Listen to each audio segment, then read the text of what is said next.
Už langų širdį tiek pozityvo, darbai nukenčia, bet ką man jūs daryti. Pareina vasaro, galvoj tiek daug planų, ko nenuveikiu praeitą ir dar tiek naujų. Pasineriu į svajonės, kuriu sezono planus, planuoja kaip surinkti senai matytus draugus į vieną krūvą. Gaila, nedažnai tai būna, bet vasara magiška dažnai padaro stebuklus. Pasilgau jos, po šaltos žiemos braukau kalendoriaus dienas iki 1 birželio, žinau jau bus žalia, džiugins vakaras laužas, netalaužo keptus dešrelis, svarbu gera kompanija, o žinau į tokia nereikia putelio bejo ir aš nekiet apie ką. Laukiu vasaros, linksmų vakarų, nuoširdžių kalbų, prisijunk ir tu kartu.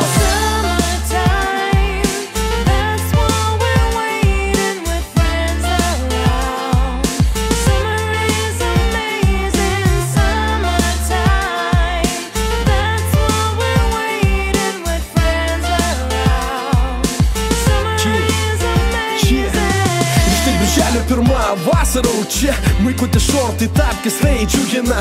Keli skambučiai ryte ir mes jau keli. Gerą nuotaiką turim, tikiu į tu jie turi. Kiti įtekia karštį kamščius miestą, o aš žinau, mes pabėgsim gerai praleisti dieną. Ten tų draugų būrys ir mylimoji pašonį, kur vakaro tylų užpildo nuoširdų žodžiai. Taip ir gyvena mes tokiomis akimirkomis. Supranti, kai svarbu daryt, kai sako širdis.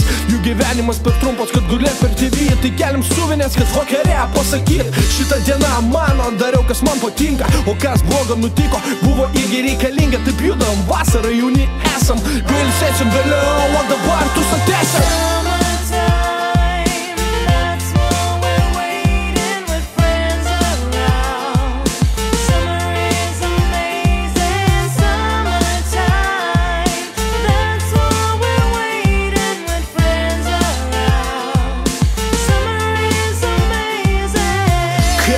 Blin, iš kur te debesys, kai lapai krinta, darosi jauni juokingi, juk tik daug planų dar mano sąraše. Ir kaip visada kiša koja pirma diena rugsėjo mėnesio, nuotakos mokyklos laikų. Nėra labai linksmai sakyti iš tiesų, bet ką padarysi, darbas juk žmogų puošia, gal kitai vasarai su juo geriau pasiruošiu. Už langų vėjas ir lyjo, aš prie komo prilipęs, žiūriu nuotraukas prieš mėnesį dar darytas. Ir širdį taip gera ir gyvenu vėl mintim, kaip kitą vasarą praleisiu su tavim.